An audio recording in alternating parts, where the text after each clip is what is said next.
자, 이어서 2부 시작해 보겠습니다. 2부는 하이투자증권 박상현 전문위원인데요. 별명이 뭐라고요? 여의도 네. 채권왕. 예. 거의 뭐 미국의 군드라우가 있다. 그렇죠. 거의 우리나라에는 뭐 박상현. 어깨를 견줄 수 있을 그렇죠. 만한. 예. 모셔보겠습니다. 안녕하세요. 안녕하세요. 안녕하지 못한 거. 예. 방송 전에 정말 무서운 이야기를 하셨어요. 그러니까요. 이 금리 어떡하냐. 그러니까요. 금리 어떡합니까? 예.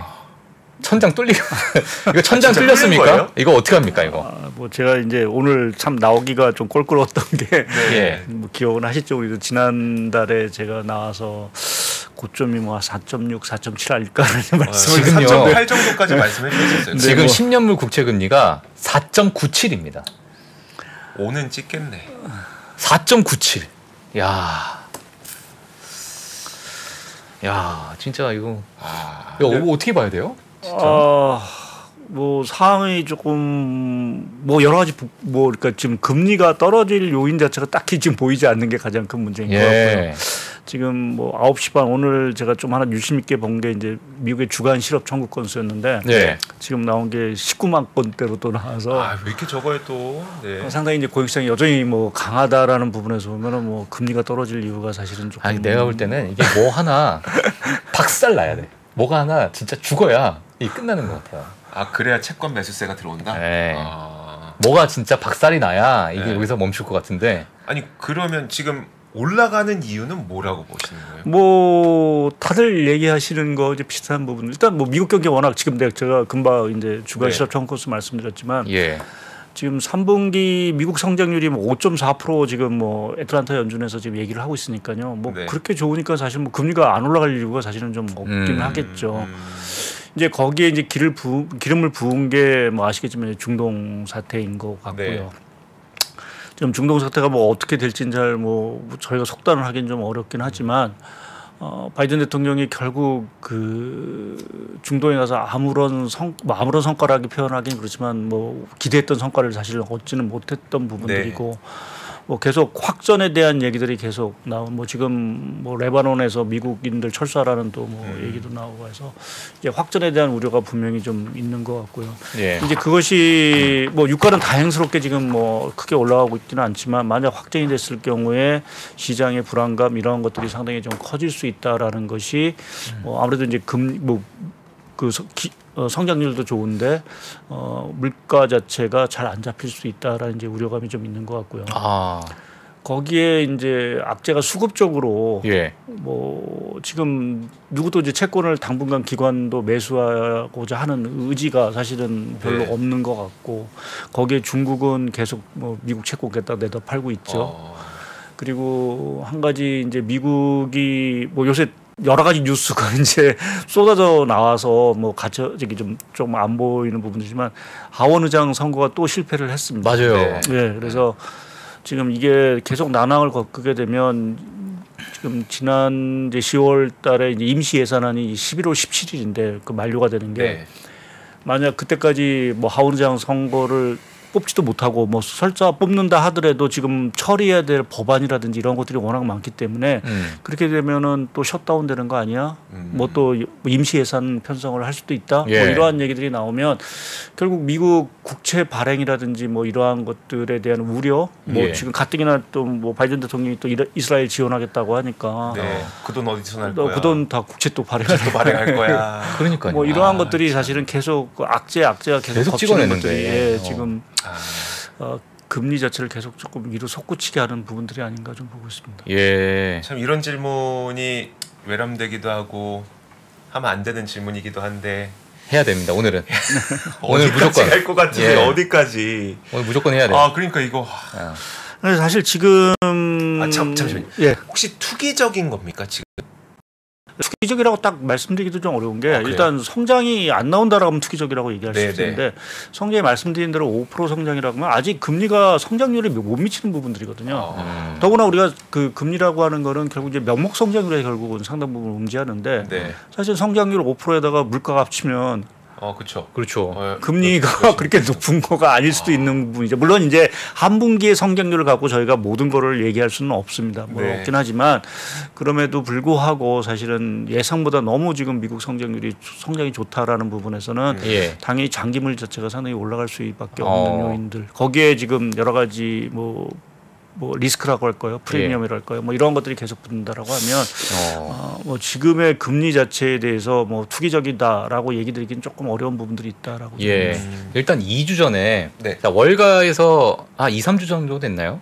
월가에서 일단 빌 에크먼은 5% 갈 거다 얘기했고. 그때 5.5 아니었었어요? 5.5였어요? 그러면서 나 쇼친다 막 이랬었잖아요. 제가 기억에는 5.5 정도였어요. 제이미 다이먼은 7%. 7%대 너희들 다 준비 안 돼 있지? 너희들 다 너희 큰일 날 거야. 저는 그때 그거 들으면서 뭔 말도 안 되는 소리 하고 계시나. 저도요. 네, 다 그렇게 생각했어요. 근데 지금 약간 가능할 수 가능한가?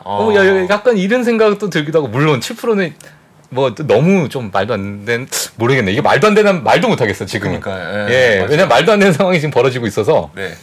일단 빌 에크먼은 어느 정도 맞은 것 같아요. 참 이게 모르겠네요. 진짜 이 향방을 어떻게 우리가 봐야 될지. 그 채권 왕으로서는 어떻게 보십니까? 자꾸 그런 말씀하시면 자꾸 틀려갖고서 요새 계속해서 이제는 코가 길어지는 듯한 느낌. 거짓말을 좀 하는 것 같아서 느끼는데 요새 근데 사실은 이제 뭐 주식시장도 조정을 받고 오늘 사실 우리나라 금융 뭐 아시겠지만 뭐 트리플 약세도 사실은 심화되고 해서 사실은 미국 경기 자체는 여전히 좋고 뭐 실적도 뭐 좀 전에 말씀을 하셨지만 뭐 테슬라는 좀 그렇지만 다른 실적도 여전히 양호한 부분에서 오히려 주식시장 자체는 계속해서 뭔가 조정이 되고 있는 이러한 흐름들이 과연 어디서 비롯되는가라는 부분을 오늘은 조금 좀 말씀을 좀 드리고자 좀 나왔던 것 같고요. 나왔고요. 관련해서 제가 요새 조금 하나 꽂힌 단어가 있습니다. 뭘까요? 그 화면에 이제 차트를 보여드릴 테니 소위 이제 갈등 경제라는 이러한 좀 용어가 사실은 제가 요새 좀 뭐 느끼는 이제 감정인데요. 사실 세상이 어느 순간에 뭐 각종 이러한 갈등 경제 사실은 갈등 뭐 이러한 또 전쟁 뭐 이러한 것들이 좀 직면을 했다라고 좀 생각을 하고 있고 뭐 아시겠지만 우리가 미중 패권 경쟁 뭐 지금 계속 되고 있는 상황들이고요. 더구나 최근에 뭐 미국이 다시 추가적으로 대중국 추가 이제 제재를 나섰고 러시아 우크라이나 전쟁 뭐 또 하고 있고 거기에 지금 중동 전쟁 새롭게 불거졌죠. 그리고 미국 내 이렇게 보시게 되면 정치적 말씀드린 대로 민주공화당의 이러한 정치적 갈등 거의 전쟁 상황에 버금가는 갈등이 있고 또 중국도 사실은 내부적으로 보게 되면 사실은 시진핑 국가주석이 이러한 사회주의 색채를 좀 강화하는 부분에 있어서는 이제 자본주의 그동안 이제 어떻게 보면 팽배했던 자본주의 자체를 조금 어떻게 보면은 쿨링하고자 하는 어떤 그런 갈등도 있는 것 같고요. 또 구조적으로 보면 지금 부의 갈등, 양극화 문제도 있고 세대 간의 갈등도 있고. 맞아요. 또 지금 우리가 기술 혁신 뭐 패러다임 얘기를 하는데 사실은 뭐 미국의 지금 자동차 파업에서 보듯이 지금 AI하고 결국 인간에 대한 어떤 일자리 싸움도 사실은 갈등이 사실은 이렇게 되고 있다라고 보면 글로벌 교육 사이클 자체가 뭐 이렇게 자꾸만 세상이 쪼개진다라고 하면 우리가 교육의 회복을 얘기하기도 사실은 좀 어려운 부분들이 있고요. 그리고 가장 중요한 그러니까 금리가 올라가는 데 있어 가장 중요한 인플레에서 전쟁에서 승리를 선언을 해야 되는데 이 승리가 선언이 안 되고 계속 지연될 수 있다라는 부분. 그러니까 특히 이제 유가가 여기서 다행히 진정이 되면 다행인데 만약 뭔가 또 이란과의 전쟁을 한다 뭐 이래서 공급에 대한 어떤 우려 자체가 불거진다. 그래서 뭐 최근에 뭐 1980년이 아니라 1973년으로 회귀하는 게 아니냐. 그러니까 그때 이제 1차 오일 쇼크 이제 있었던 당시 뭐 이러한 얘기들이 나오는 것들이 사실은 세계 경제에 이렇게 갈등이라는 부분에 있어서 뭔가 갇혀가는 모습들 자체가 미국 경기는 좋지만 주식시장이라든지 금융시장에는 여전히 좀 불안감이 있고 또 이게 내년 뭐 지난번에도 와서 말씀드렸지만 내년 경기에 대해서 뭐 상반기에 그렇게 딱히 좋아지는 모습을 그리기가 어렵다라고 말씀드린 게 이러한 갈등에 대한 리스크 자체가 너무 불거지고 있는 것이 작금의 좀 사항들이 아닌가라는 쪽에서 좀 우려감이 좀 있는 부분들이 있고요. 거기 하나 이제 조금 더 붙여서 말씀드리면 이제 갈등이란 부분에서 특히 이제 미국 얘기를 조금 더 드릴 수밖에 없는데 제가 이제 하나 미국의 그 지금 바이든 대통령하고 트럼프 대통령의 지지율을 갖고 왔습니다. 딱 붙었습니다. 그래요? 44점 이게 평균치인데요. 44%로 딱 붙었습니다. 지금 더 바이든 더 안 좋을 줄 알았죠. 저는 안 줄 줄 지지율은 떨어졌습니다. 지지율은 떨어졌는데 뭐 덩달아서 트럼프 대통령 지지율도 떨어져서 서로 네, 서로 떨어져서는 이게 붙은 상황들이거든요. 제가 이 말씀을 드리는 이유 자체는 지금 미국의 어떤 정치적 갈등, 사실은 미국에서 뭐 이렇게 하원 의장이 해임되고 하는 것들은 사실은 저도 이렇게 역사상 거의 없는 뭐 한 번인가 두 번인가 있었던 걸로 제가 들었는데 뭐 이러한 사태가 벌어지고 앞으로도 그럼 하원 의장이 지금 그 공화당에서 지금 얘기하고 있는 거는 죄송합니다. 아무리 일정이 없답니다. 친 트럼프 성향의 이제 의장을 계속 뽑으려고 좀 트라이를 좀 하고 있는 상황들이고요. 만약 됐을 경우 누군지는 모르겠지만 이제 공화당 바이든 대통령의 갈등이 계속 심해지겠죠.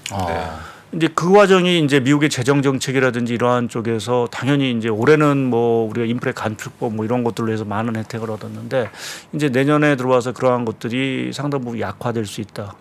또 하나 중요한 거는 만약 뭐 이제 중동 사태로 인해서 미국 경기가 더 망가지게 되면 사실은 트럼프 대통령이 당선 확률이 더 높아지겠죠. 그렇죠. 네.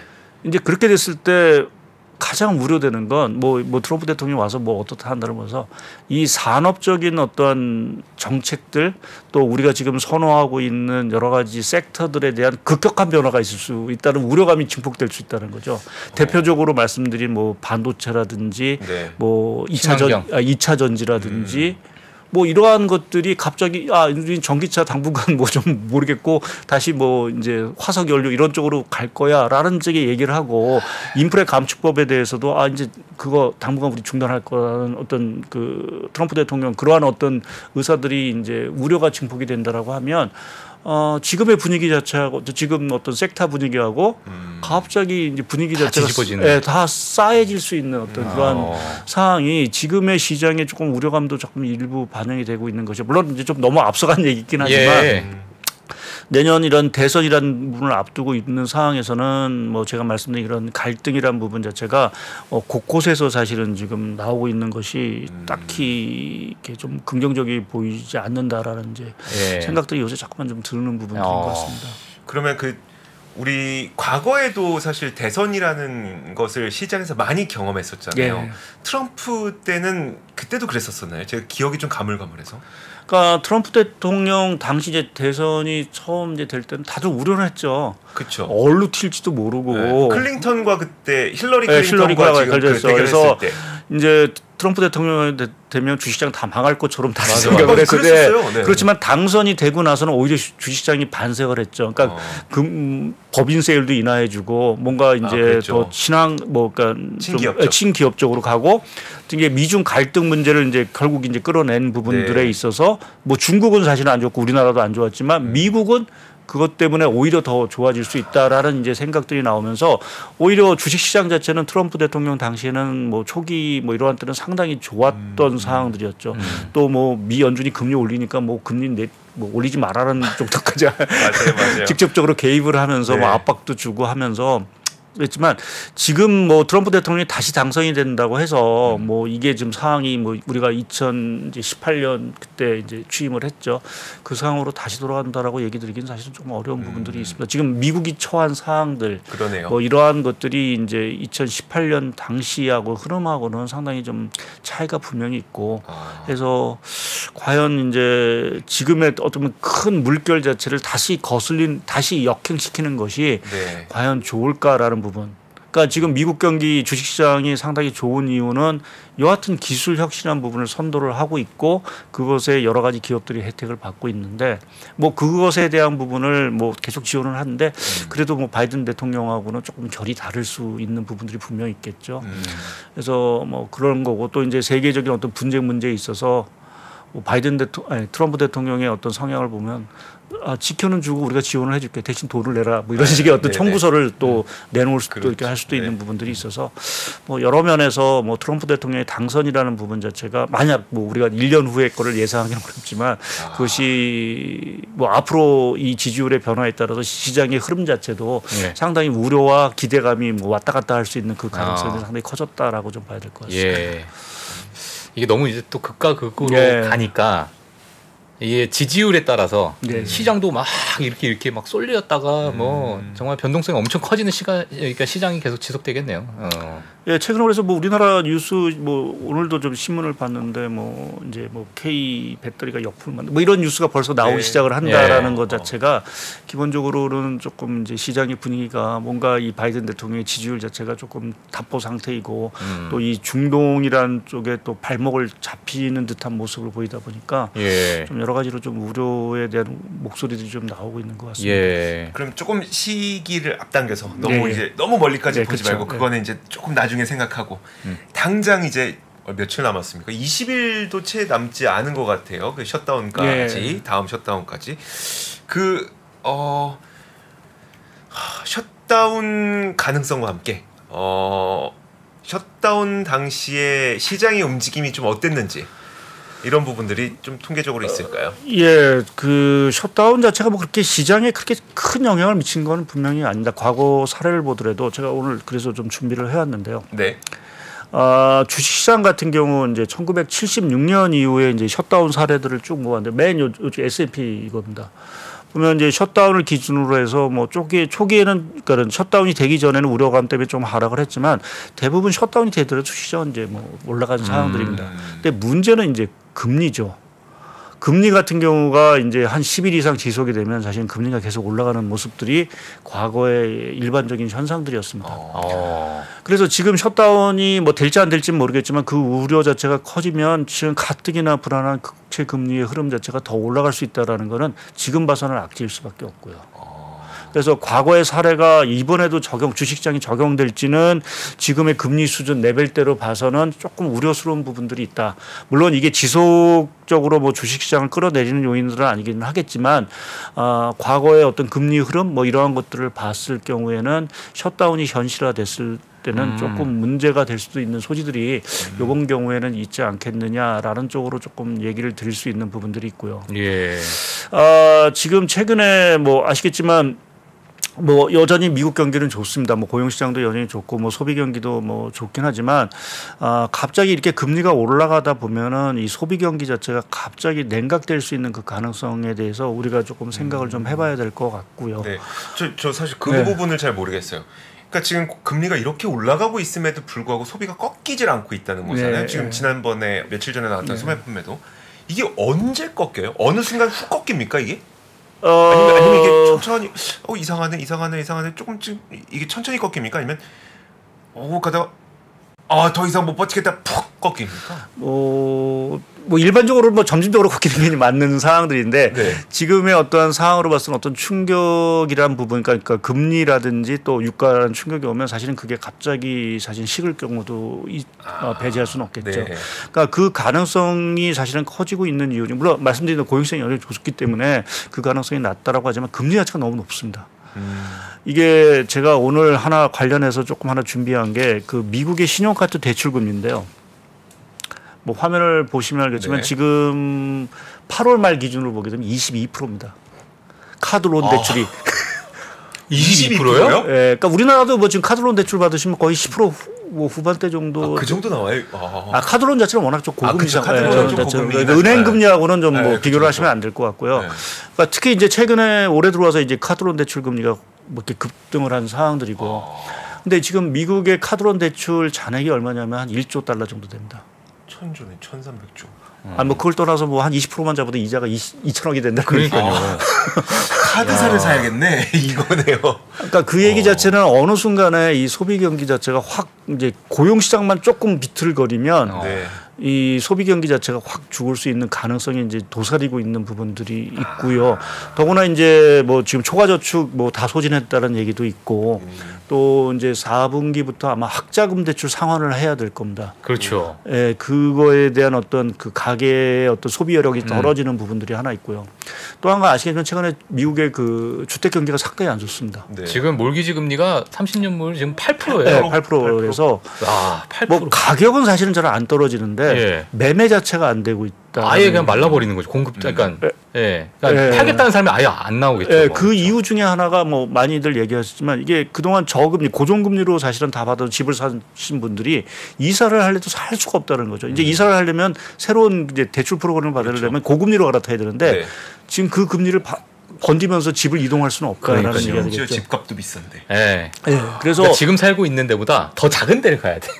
외곽에. 네, 그렇죠. 굳이 가려면. 네, 그렇죠. 그래서 지금 누가 가겠냐고. 집을 살려도 살 수가 없다라는 얘기를 지금 하고 있는 상황들이고요. 이제 그게 뭐 수급이 불안하기 때문에 가격은 잘 안 빠질지 모르겠도 이제 문제가 되는 건 이제 건설 경기 이제 뭐 신규 착공이라든지 이런 것들이 안 되고 매매가 안 되다 보면 결국 이제 이사를 해야 뭔가 새로운 또 뭐 인테리어도 하고 뭐 내구재 수요도 이제 뭐 TV도 사고 할 텐데 이 수요 자체가 이제 안 될 수 있는 부분들 자체는 결국 갑자기 소비 경기에 대해서 이제 찬바람이 불 수도 있는 그 가능성. 그래서 뭐 당장 뭐 연말에 소비 경기가 안 좋다라고 말씀드리기는 어렵지만 내년 들어가서는 소비 경기 자체가 조금은 둔화될 수 있다. 그러니까 최근에 보게 되면 미국 전 세계 그 명품 소비 주가 지수를 보게 되면 상당히 많이 떨어졌습니다.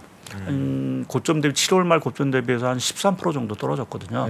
뭐 S&P가 뭐 기껏 떨어져야 지금 한 4% 5% 정도 떨어진 걸로 제가 기억하고 있는데 거의 2배 이상 사실은 명품 소비 이런 것들이 떨어진 상황들입니다. 그래서 이미 조금은 소비 쪽에서 약간은 조금 파열음 비슷한 것들이 조금 감지가 되고 있고 아시겠지만 지난주에 발표된 미국의 소비 심리 자체가 예상 밖으로 상당히 좀 급락을 했거든요. 이제 이러한 것들이 조금 소비 경기에 있어서 조금 약간은 조금 조금 뭐랄까 적신호라고 할까요? 뭐 아직 경고음이 켜진 부분들은 아니긴 하지만 조금은 좀 둔화될 수 있는 여지들이 커지고 이제 그러한 것들이 말씀드린 대로 미국 경기 자체가 조금 슬로해질 수도 있는 그 가능성으로 좀 봐야 될 것 같습니다. 그 위원님 그러면은 심리는 안 좋은데 실제 소매 판매가 좋은 거는 어떻게 봐야 되는 겁니까? 이거? 일단 물가가 오른 부분, 그러니까 지금 저희가 받아보는 그 소매 판매는 실질이 아니고 사실은 명목이거든요. 그래서 물가가 올라간 부분을 조금 감안을 하셔야 될 것 같아요. 그래서 물가가 조금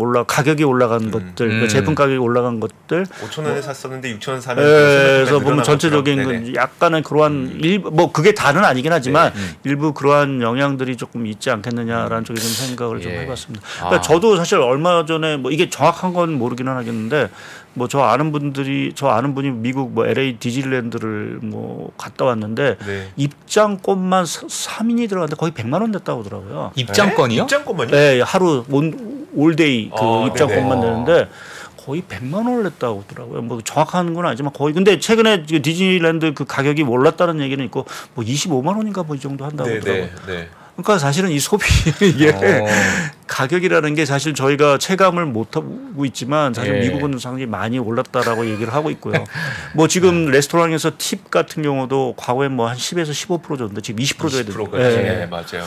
그러니까 그런 것들이 사실은 전체적으로 소비 볼륨 자체, 금액 자체를 올리고 있는 요인으로 아니 봐야겠죠. 국내에서도 지금 난리 났잖아요. 뭐요? 공깃밥이 2,000원 받아. 정말요? 2,000원. 어디서요? 1,000원에서 2,000원. 100% 올렸어. 어디에요, 거기? 요즘에 이거 지금 되게 얘기 많습니다. 아, 그래요? 공깃밥이 지금 2,000원 됐다. 야, 이거 진짜 저는 공깃밥 얘기가 전 디즈니고 뭐고 전 관심 없는데 공깃밥이 2,000원이 됐다니까. 제가 그 연휴 때 충격적이죠. 유럽 여행을 좀 갔다 북유럽을 갔다 왔거든요. 이번 연휴 지난 거기서 이제 하나 느낀 게 뭐냐면은 그 맥주 가격이 뭐 북유럽이 워낙 물가가 비싼 데이긴 하지만 식당에서 맥주를 한 잔 먹으면 10유로를 내야 됩니다. 10유로. 10유로? 15,000원? 한 잔에? 한 잔에요.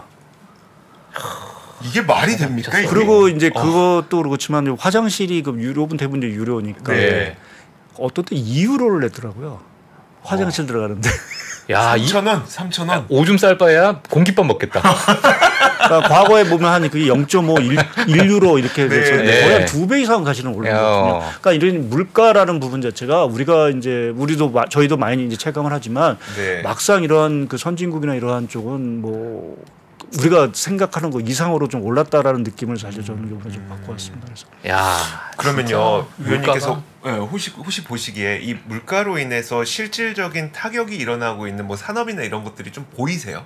어디가 여기는 확실히 소비가 많이 줄어들더라. 뭐 이런 거 좀 보이세요? 뭐 말씀드린 대로 결국은 이제 뭐 선진국이야 아직 뭐 좀 고용도 좋고 해서 뭐 소비가 그 타격을 받은 부분들이 아니긴 하지만.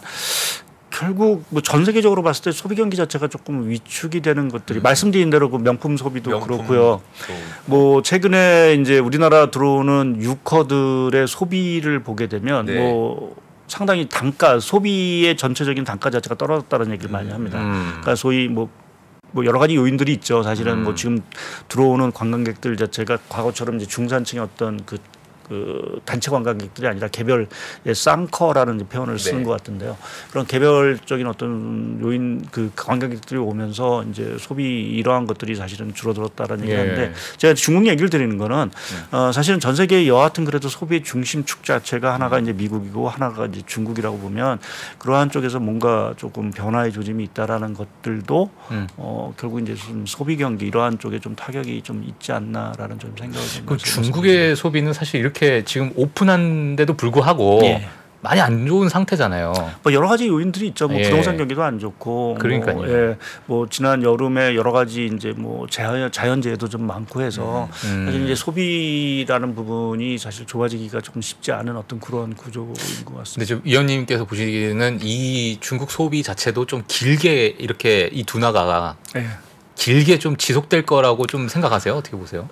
예, 저는 사실은 뭐 중국 얘기를 드릴 때 사실은 얼마 뭐 제가 이제 뭐 연초까지만 해도 뭐 그래도 혹시나 해서 좋아질 수도 있다 이제 말씀을 좀 하셨는데 제가 이제 그 중국의 부채 리스크 부동산 문제가 터지고 난 이후에 중국의 회복이라는 부분을 그렇게 쉽게 얘기하기는 좀 어렵다라는 좀 생각을 좀 하고 있고요. 뭐 어제 중국 GDP 성장률 뭐 이런 것들도 소비가 서프라이즈를 좀 보였지만 그것의 지속 가능성에 대해서는 조금 약간 저는 회의적인 부분들이 있고요. 그러니까 어저께 발표된 그 지표를 보게 되면 소비는 뭐 부양책을 했기 때문에 뭐 당연히 좋아질 수밖에 없었는데 투자라는 부분에서는 전혀 좋아진 게 없거든요. 특히 이제 부동산 투자 뭐 이런 것들은 더 안 좋아졌고 매매도 더 안 좋아졌고 지금 중국이 부채에 대한 어떤 것들의 해소에 대한 뚜렷한 해법을 좀 못 찾고 있는 상황들.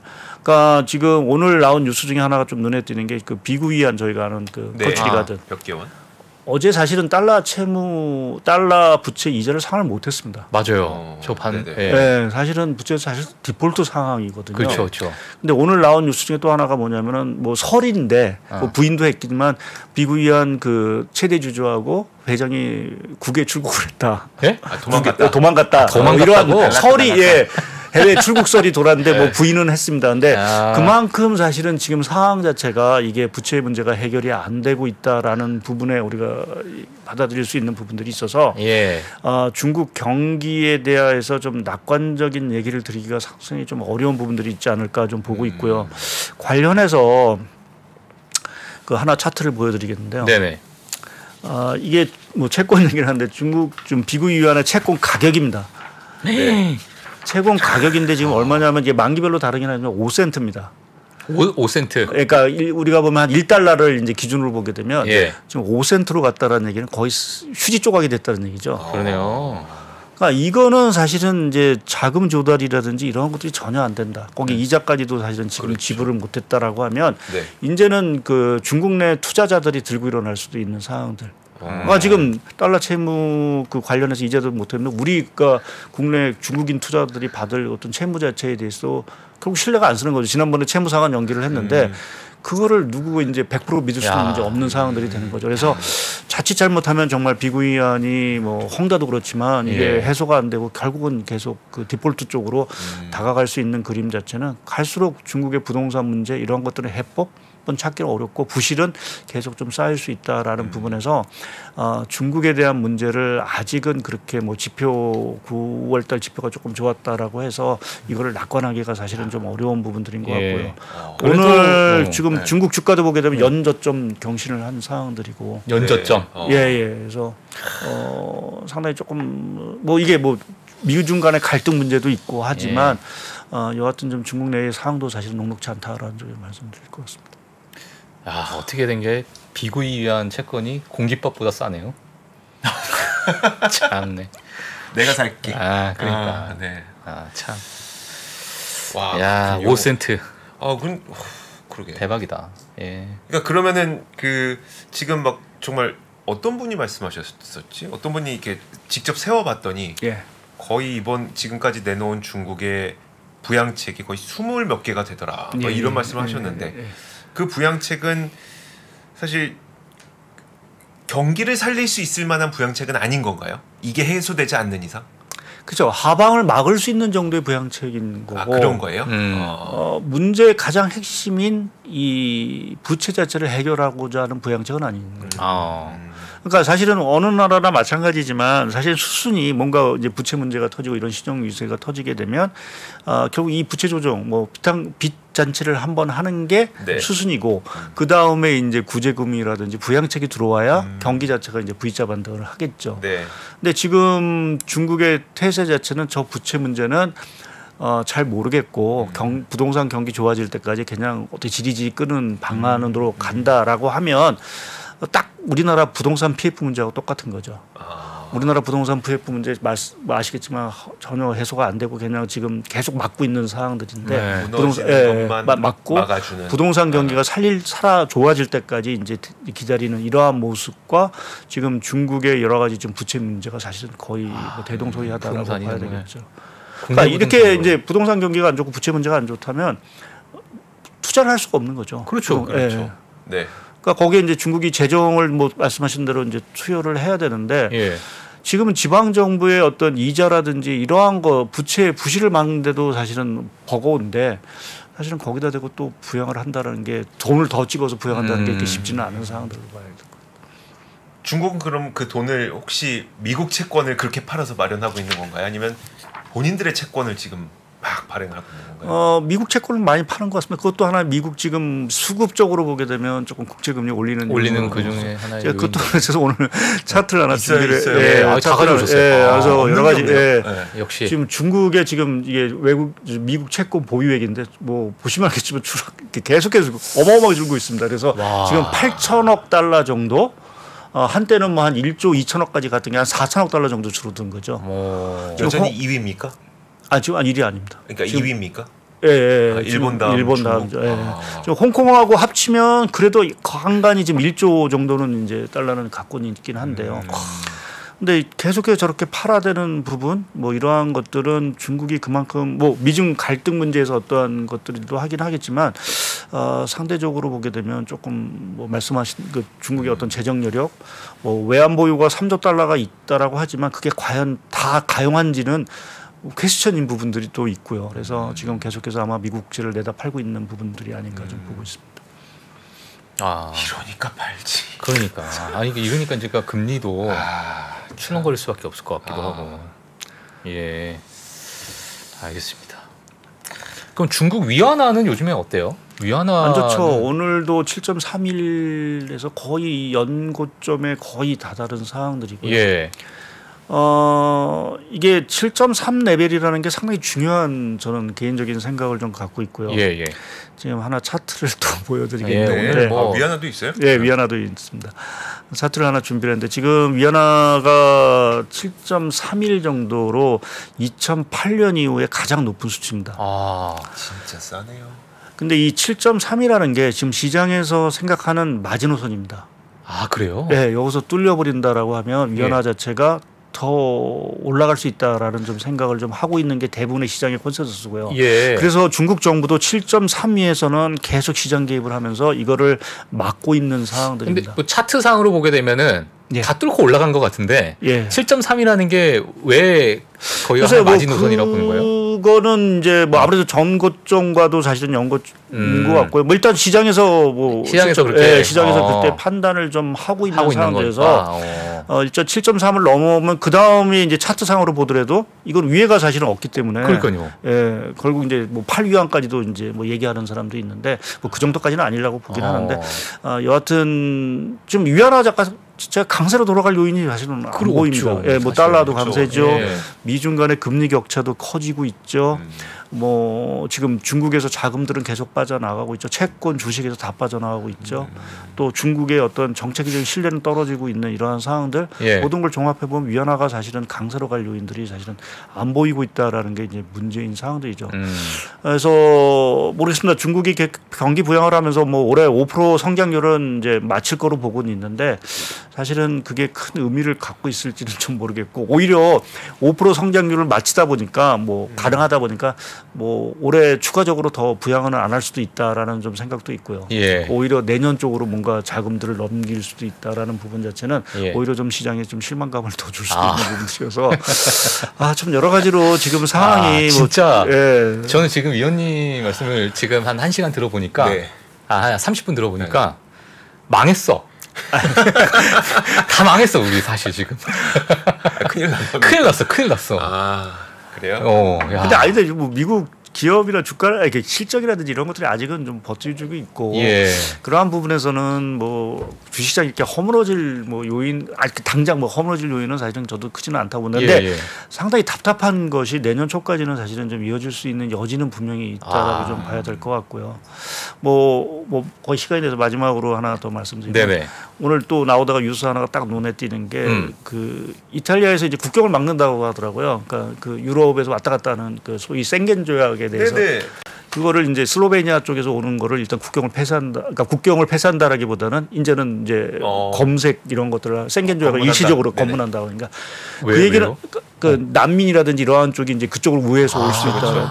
그러니까 그 얘기를 드리는 이유 자체는 이제 유럽이란 나라가 기본적으로 자유로운 이동이란 이러한 것들을 가지고 어떻게 보면 서비스라든지 여행 이러한 것들이 상당히 뒷받침됐던 부분들인데 이게 중동 사태로 인해서 이러한 국경마저도 일단은 뭐 검문이라든지 이런 것들이 강화된다라고 하면 사실은 뭐 유럽 경기에도 좋은 어떤 시그널은 그렇죠. 좀 아니다. 그래서 제가 말씀드린 미국, 유럽, 뭐 중국 다 보면은 지금 뭔가 조금 좋은 뉴스는 안 나오고 조금 이제 부정적인 뉴스만 좀 나온다라는 것이 조금 말씀드린 대로 내년 뭐 초까지 그러니까 미국이 디스인플레이션이라는 어떤 그러한 시그널이 확 떠서 이제 금리가 떨어지는 이 시점까지는 조금 주식시장이 좀 답답한 흐름이 좀 이어지지 않을까 좀 생각을 좀 하고 있습니다. 결국에는 인플레이션. 그러면요. 네. 사실 오늘 밤이죠. 그 파월 의장의 연설. 오늘 밤 오늘 밤 맞죠. 예. 우리 시간으로 아마 12시 12시인가 아마 그쯤 되는 걸로 알고 있는데 파월은 오늘 밤에도 세게 말할 것 같으세요? 어떠세요? 그러니까 좀 지난번 FOMC와 지표의 흐름을 봤을 때 파월은 계속 세게 말할 것 같으세요? 아니 좀 금리 흐름을 보면 세게 얘기하면 안 될 거고 당위성을 말씀을 드리는데 안 될 거로 보고 있고요. 근데 뭐 연준 입장에서는 그렇다고 해서 뭐 완화적인 얘기를 하기는 좀 어렵겠죠. 뭐 지금 성장 지표도 좋고 말씀드린 대로 고용시장 상황도 뭐 전혀 뭐 흔들림이 없다라고 보면 연준 입장에서는 상당히 뭐 원론적인 얘기를 결국 할 수밖에 없지 않겠느냐라는 쪽이 좀 생각하고, 근데 실제 11월에 뭐 12월에 금리 인상을 할 거냐라는 부분에서는 금리 인상 가능성은 좀 낮아진 게 아닌가. 지금 주변에 어떤 여러 가지 재반 사항들. 교과서 읽겠죠, 교과서. 교과서 읽을 것 같아요. 그렇기는 하겠죠. 근데 또 이제 시장은 거기서 단어 한 가지 찾아서 또 거기에 반응하고 하니까. 근데 지금 상황에는 실질적으로 물가가 떨어진다라는 조금 확실한 신뢰가 좀 필요할 것 같습니다. 그러니까 지금은 뭐 연준 인사들의 말 이러한 것들도 잘 안 먹히고 뭐 상당히 대부분 다 지금 완화적으로 다 뭐 말 자체가 상당히 이제 유화적으로 변했음에도 불구하고 그러니까요. 시장 자체가 그걸 안 믿는 부분 자체는 물가에 대해서 사실은 이제 이 연준이 승리한지 잘 모르겠다라고는 어떤 불신이 좀 있는 것 같아요. 그러니까 그건 이제 아무래도 중동 사태라는 부분 자체. 그러니까 초기에 중동 사태가 터졌을 때는 사실은 오히려 금리가 떨어지면서 오히려 이제 중동 사태 확전이 안 되고 뭔가 오히려 물가를 좀 떨어뜨리는 요인이 될 수도 있다. 뭐 안전자산 선이 되면서 오히려 국제가 수요가 늘어나면서 국채의 금리가 떨어질 수 있다. 또 실제로 떨어졌고 해서 주시장이 반등을 했는데 상황이 조금 며칠 지나면서 변하면서 오히려 조금은 시장이 물가에 대해서 오히려 불안감이 좀 더 커진 것이 아닌가. 그래서 말씀드린 대로 이러한 물가의 하락 기조 이러한 것들이 확인되는 시점까지는 시장이 계속 뭐 국제 시장도 그렇고 주시장도 약간 좀 변동성 자체가 상당히 좀 클 수밖에 없지 않겠나 보고 있습니다. 물가가 결국에는 마지막 단추를 딱 깨낼 수 있는 거는 물가네요, 물가. 그러니까요. 이런 걸 보니까 일론 머스크가 착하네요. 왜요? 장차가 계속 내려주잖아. 그게 착한 거. 우리를 위해서. 너희도 부담되잖아. 야, 장차가 계속 내릴게. 참 갑자기 그런 생각이 드네요. 공기법도 올리고 있는데. 아까 그 문득 말씀 듣다가 무슨 생각이 들었냐면 아니 이사를 가야 차를 사지. 그런 생각이 좀 드는. 그래서 뭐 이렇게 이사와 차가 직접적인 상관관계는 있는 건 아니지만 아무튼 큰 돈이 움직이고 나니까 차값도 뭔가 그렇게 커 보이지 않는 그런 느낌이 있잖아요. 그치.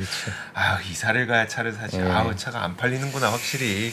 아이고 이런 생각도 들고 합니다. 말씀하셨던 것처럼 진짜 물가가 진짜로 우리가 확연하게 이거는 정말 떨어지는 그 경로를 찾았는데라는 믿음이 들기 전까지는 금리가 참 올라갈 것 같고. 근데 아까 이제 위원님께서 진짜 그 갈등 경제라는 그 표 보여주시면서 와 진짜 갈등밖에 없구나 지금.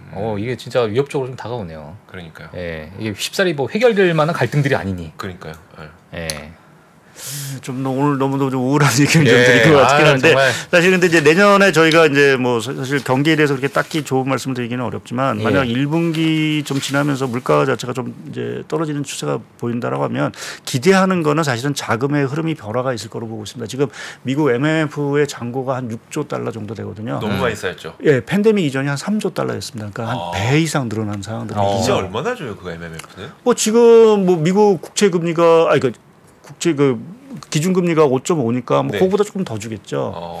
뭐 한 6% 정도. 뭐 제가 뭐 안 해봐서 모르긴 하겠는데 뭐 우리가 통상적으로 보기에는 단기이기 때문에 사실은 뭐 그렇게 크게 많이 주지는 않을 것 같은 생각이 들어서 뭐 그렇게 보면 그 6조 달러 자금 자체가 금리가 떨어지기 시작을 한다라고 하면 이동을 하기 시작하겠죠. 그렇죠. 그게 뭐 채권 시장으로 갔던 주시장으로 오든 해서 그러한 것들에 대한 기대감은 좀 있다라는 좀 마지막으로 좀 긍정적인 말씀 좀 하고 싶은 돈은 있는데 있어. 지금 돈은 마련돼 총알을 마련됐는데 아유 그나마 다행이네.